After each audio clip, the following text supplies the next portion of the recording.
Yeah, so let's continue where we started in the last lecture, where we saw how to transform an ODE into an integral equation, and we saw, we could write it as a fixed point problem, and that's one way of addressing the problem of existence, right? So this particular lecture is about presenting some theorems and not really any proofs associated with these theorems because they are quite abstract in nature. So we will look at different theorems. First one, the simplest one, is essentially going to show that there is a solution to the ODE. The second one, that depends on something called Lipschitz continuity, which is quite important for this particular course, gives us existence and also uniqueness, and of course we'll see a few examples, right? So the first result finally for a given nonlinear differential equation x dot equals f of x, all we need is actually f being continuous. If f happens to be continuous, okay, then the result essentially says that we can find a function x of t such that this differential equation is satisfied starting at this initial condition x0 and around a region of t, the time variable, for which this particular function works, right? So proof is based on one of the fixed point theorems called Schauder fixed point theorem. We will not get into any of those details, but essentially it's a very simple looking result. Basically, if f is continuous, then we can actually find an answer to this particular question of existence of ODE solutions for a given interval, not a given interval, sorry, there is an interval for which the solution exists, right? But unfortunately, I've been saying this in a different context. Basically, we have no way of understanding how to solve this particular, how to get this answer, or even the interval of existence. Now, in the last lecture, we have seen that basically you could try to use some approximation methods, such as MATLAB programs, for example. We can use that to solve the problem if we know that there is an answer, but the question is how long is that solution valid, for how much time and things like that is unknown through this particular result. In that sense, this is a very basic result that doesn't really help us much beyond, at least in some cases we could get away with these kinds of models if we know that we don't really care about existence of these solutions for an entire real time, right? Sometimes knowing that solution exists is sufficient to do something more, but most of the time we want to actually do much more. So this is a basic result that is not very interesting in this particular course. The second result, which actually provides not just existence but uniqueness, depends on this concept of something called Lipschitz continuity, and as you will see in a second, this is slightly beyond continuity, and it's somewhere between continuity and differentiability, and the definition is quite straightforward in my opinion. If you are familiar with how definitions of continuity and things like that are defined, in that sense it's quite straightforward. So f is called a function f is called Lipschitz continuous if we have something called Lipschitz constant such that this inequality f of x minus f of xy, norm of it, right, is less than or equal to L times x minus y norm, right? Those of you who are not familiar with this concept of norm, for the time being we can assume that it is standard square root of x transpose x is nothing but norm of x. It's called Euclidean norm. There are other possibilities of norm, and this definition, for simplicity, we can just think of it as applied using the standard Euclidean norm, right? So where should this inequality be satisfied? Around some neighborhood, around some small region around x0. Neighborhood is fancy way of saying is some open set around that x0. You can think of it as a ball around x0.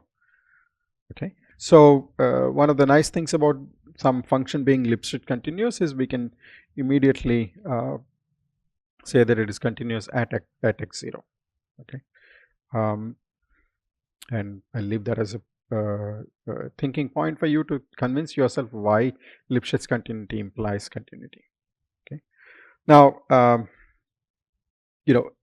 we say this Lipschitz continuity is valid at x0 if that first definition is valid around a neighborhood of x0. But if you have a set D and every x0 we can find this function to be Lipschitz continuous, then we say that f is Lipschitz continuous on D. And typically this Lipschitz constant that we have in the definition is dependent on the that point x0. But if it is not, then we call it as uniform Lipschitz continuous. And many times uniform Lipschitz continuity is quite useful for us.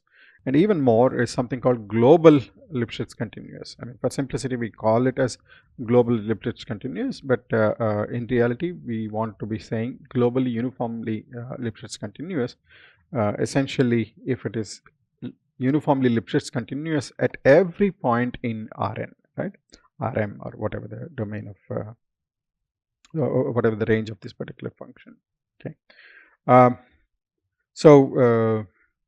So this Lipschitz constant in that particular case is going to be for the entire space, and it's not going to be dependent on the points, various points that we have.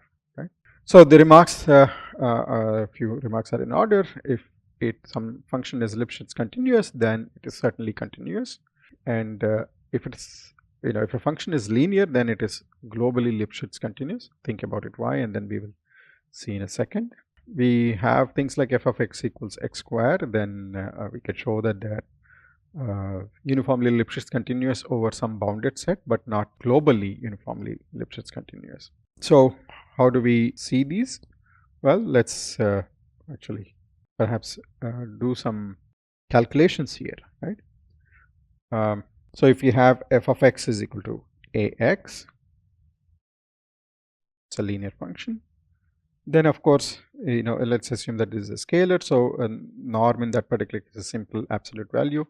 F of x minus f of y, absolute value, is simply absolute value of y times absolute value of x minus y, which of course is less than or equal to Lx minus y. This for all L greater than a absolute value. So this implies f is what? Uniformly Lipschitz continuous, but moreover it is actually true for every point in Rn, and then this L does not depend on the point where you are looking for the Lipschitz continuity. So this is globally Lipschitz continuous, right? So that is one way of showing linear systems are quite straightforward. The second example that we had in mind was x square. Okay. So if you have this f of x minus f of y,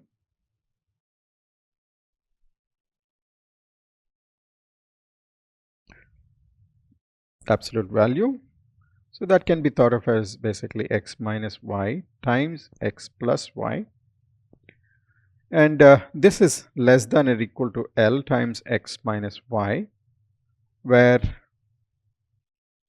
L is essentially max of x comma y twice, some x belong to some bounded set D, right? So you can see that basically for this function x square, we can always find the Lipschitz constant, and this Lipschitz constant can be simply derived from this maximization of x plus y over any set. So that means basically this is uniformly Lipschitz continuous, right? But is it global? Unfortunately, no. After all, this L depends on this set D, So in a way, it's uniform on that particular D, but it's certainly not global. So this is not globally Lipschitz continuous. Okay. Now, of course, I will leave it as a homework. If x square is replaced by x power a, what can we say? And don't be shy. We can try even a something like half or something like that. That corresponds to square root. Be careful, square root of positive numbers only are valid, and so on and so forth. But beyond that, one can try how to show Lipschitz continuity of such functions, right? So hopefully that sheds some light in terms of how to prove things in terms of globally Lipschitz continuity, uniform Lipschitz continuity, and so on, right? So here is a slightly more involved example. F of x is defined by this x square sine 1 over x when x is not 0. When x is 0, it's identically 0. And the way we show that this is Lipschitz continuous is basically, we will consider all combinations. If x is not equal to 0, y equals 0, and then x equals 0, y not equal to 0. In each one of these cases, we can show that f of x minus f of y, the absolute value is less than equal to some rho times x minus y, where rho is some number. In each of these cases, we can see that it's some maximizing thing. And for x not equal to 0 and y not equal to 0, then we get this function over there. And again, that also can be shown to be having some particular value, some L.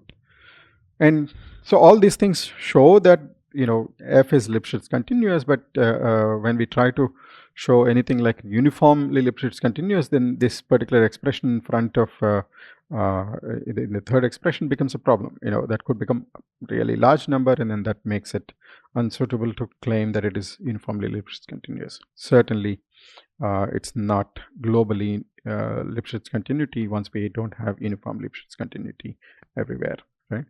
So, but this happens to be at every particular r, we can actually find some number L in a region around that particular point, and therefore we can show that this f is Lipschitz continuous. So, in all these cases, we can easily check these f's are continuous also.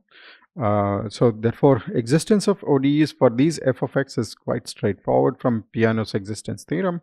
But Lipschitz continuity gives more, and that's why we are looking at Lipschitz continuity carefully. So we'll jump right away to the theorem that we are looking for. So if we consider the same standard ODE, x dot equals f of x, where some initial condition and some interval of maximum interval of existence.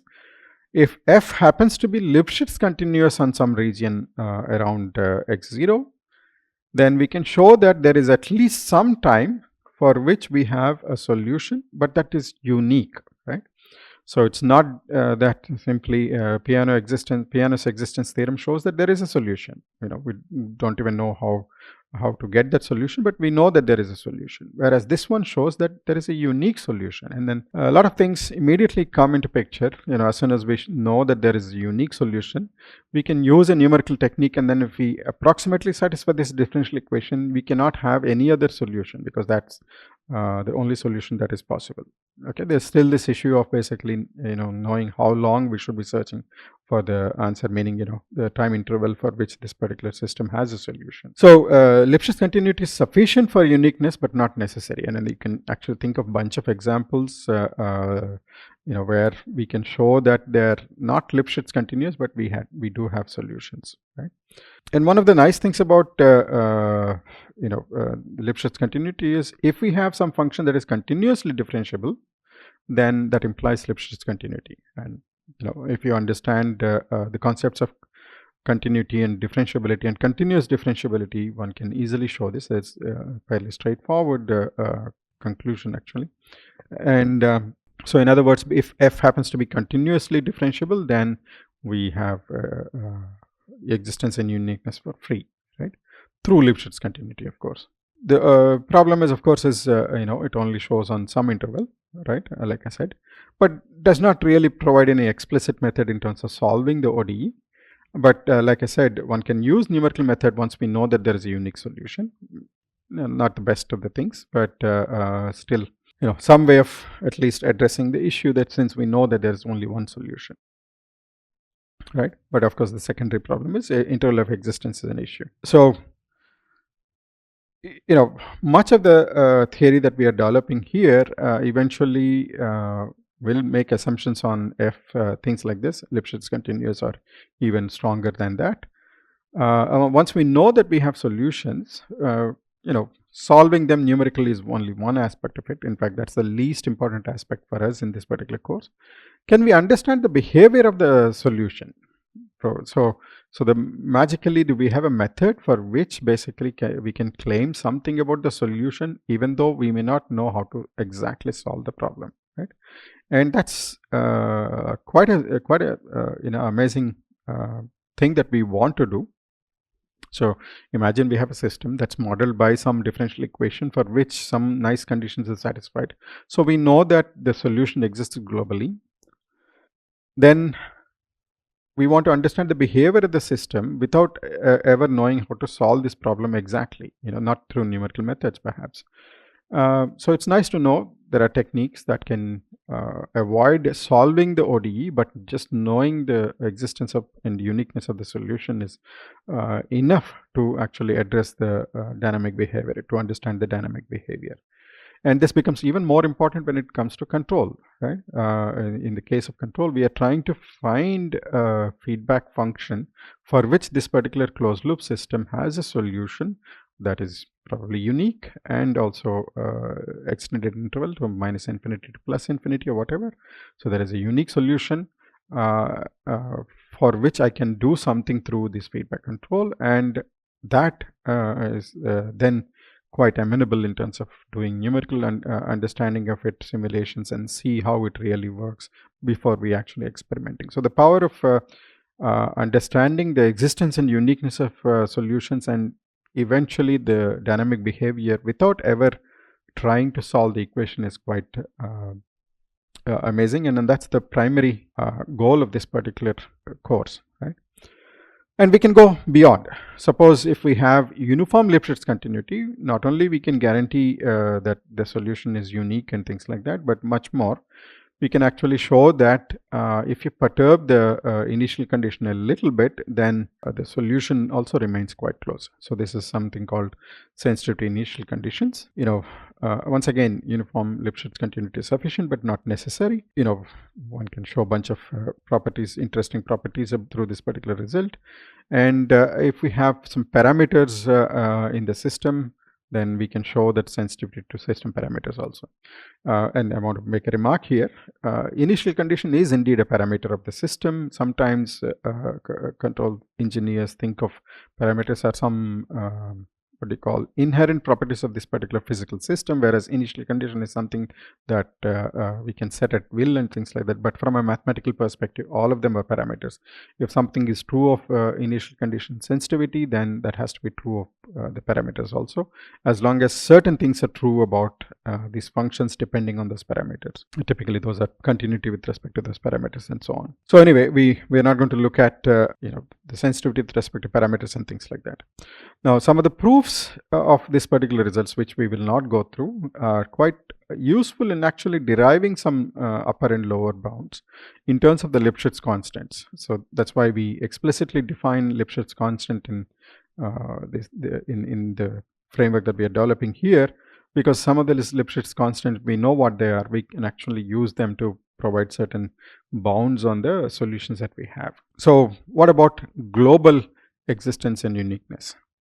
Well, the way we are looking at it, I suppose by now it's kind of obvious where I was going with it. If you have x dot equals f of x, then f, if it is globally Lipschitz continuous, then we can guarantee existence of unique solution, right? For all the time interval, right? So this is the mother of all results in some sense. The strongest condition we use is basically global Lipschitz continuity, and it guarantees solution everywhere and things like that. Okay, so typically we are interested in solutions going from T0 onwards, but this theory provides solutions backward also. So not only do we know that where we are going to from now, but also where we came from, right? So that is given in some sense by the uniqueness of all these results, right? So one simple observation is basically if something is continuously differentiable with uniformly bounded derivative, then we can show that it is globally Lipschitz continuous. So for example, linear systems fall into this particular category. F of x equals ax. A is the derivative and it's continuously differentiable. If a is constant, in which case essentially the conditions of uniform boundedness of derivative is satisfied. So we have globally Lipschitz continuity. And of course, linear systems, we keep using that as a toy, but in reality we know exactly what is the answer. So none of these existence theories are needed to show that linear systems have solutions. But it's good to know that we are not at least ending up with some contradiction, right? So even otherwise, this continuous differentiability with uniformly bounded derivative is a large class of ODE. So we will attempt in terms of basically solving our control problems by making sure that the closed loop system falls into this particular category unless something does not allow, right? And many of the physical systems that we have in the world do fall into this category, and in few cases we may not be able to model. I'm not even talking about things like quantum mechanics, but even much simpler systems may require more complex models than continuously differentiable f with uniform bounded derivative. But wherever we can get away, we can always model using those, right? So what about linear systems? I think we have already seen this. X dot equals a times x. A happens to be the derivative of this x, right? In the case of vectors, how do we handle that? Perhaps we can see that calculation. So if we have a vector equation like this, function that's mapping from Rn to Rn, in which case A is of course square matrix, right? So one of the questions that we may ask is what is the derivative in this particular sense, but for the time being, let's be naive and think that this is as simple as taking the symbolic equation and treat it as a scalar equation, and in this particular case we'll get this derivative as the matrix A, right? The global existence and uniqueness theorem says that if the remarks in that particular result says that if the derivative is uniformly bounded, this is clearly continuously differentiable because it has derivative, and then we take second derivative, we get a 0, and after that it is differentiable infinite number of times. But the derivative itself is A, and A is a matrix. So therefore the norm of A, in this particular case, if those who are curious, basically that's defined as trace of A transpose A square root, where trace is summation of the diagonal elements, right? So for any matrix, A is less than some number, right? Some number L, and then that becomes our Lipschitz constant, right? Lipschitz constant not just over some small space, but it's the uniform Lipschitz constant, right? So that's how linear systems can be shown having unique solution. But of course we know the answer at all completely. We have this answer e power at times x0 as unique solution that is valid throughout time and things like that, right? So let's look at a couple of these examples and then see what we can conclude. So the first one is basically x dot equals x square. We have already seen this earlier. So if we have x dot equals x square, first this is continuously differentiable function. The derivative is f of x is x square. So f prime of x is 2x, which is clearly not bounded, okay? But something is quite true about this particular system is for a given bounded space, we can show that this is uniformly bounded, and we can actually use that as a Lipschitz constant. What does that tell you? That tells you basically uniqueness, but not global existence, in the sense that the time interval is unsure. And we have seen in previous lectures that the solution for this particular equation, for certain initial condition will be of the form of 1 over 1 minus t and so on. That solution is unique, but valid only on certain interval, right? Not including all of time, right? So similarly, we can look at one more example where x dot equals minus 1 over 2x.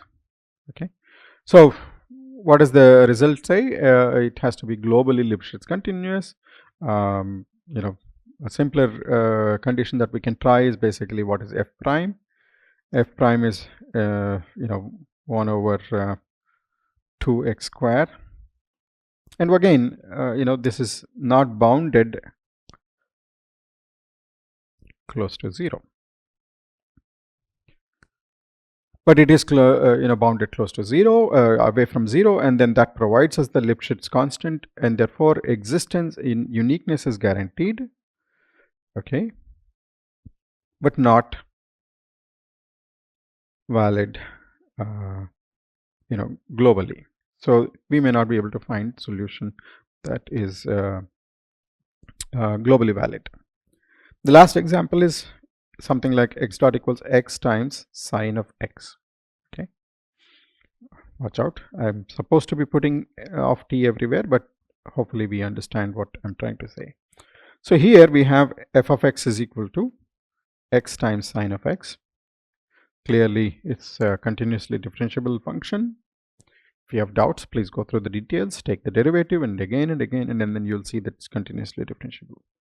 By taking the derivative, we see that this is nothing but sine of x plus x times cosine of x. Once again, we do not have global Lipschitz nature, or global we don't have uniform boundedness in terms of derivative, and therefore we cannot claim validity of a solution, existence of a solution throughout the time interval. But I welcome you to basically check any of these things if they have really a solution throughout time, right? Even though it may not satisfy some of these conditions, right? So I mean, that's an important point, simply because what I'm trying to say is, just because our results say that it guarantees existence and uniqueness globally even, does not mean that they are necessary conditions. They are only sufficient conditions, right? So what we have seen in the this lecture and last lecture is basically we transformed the problem into an integral equation, tried to see how to solve this problem. It's not so easy. Therefore, we use these abstract theorems called fixed point theorems to actually provide existence and eventually uniqueness through this concept of Lipschitz continuity, right? And grand corollary, the standard corollary, is linear systems fall into that category, where all these results simply apply to linear systems. Whereas even if you have a simple example like x square and things like that, things can get quite complicated, and we can show at least in most cases uniqueness. Global existence is something that we have to work hard. One nice result at the end is basically, if we have continuous differentiability along with uniform boundedness of a derivative, then we can guarantee existence of solution throughout time and space, right? And we will essentially make an assumption of that sort to continue with our lectures, to understand the dynamical behavior of these systems, right? So next class we will try to address the question of something called asymptotic behavior of dynamical systems. What happens as we let a dynamical system go? What are the various possibilities? Do we always converge? Do we always oscillate? Do we go off to infinity? Or can we have combination of these kinds of things? And what can we say, right? So next lecture will only look at basically typical asymptotic behavior of various dynamical systems, and then that will be followed by actually very rigorous concepts of stability, which actually is a specific type of asymptotic behavior.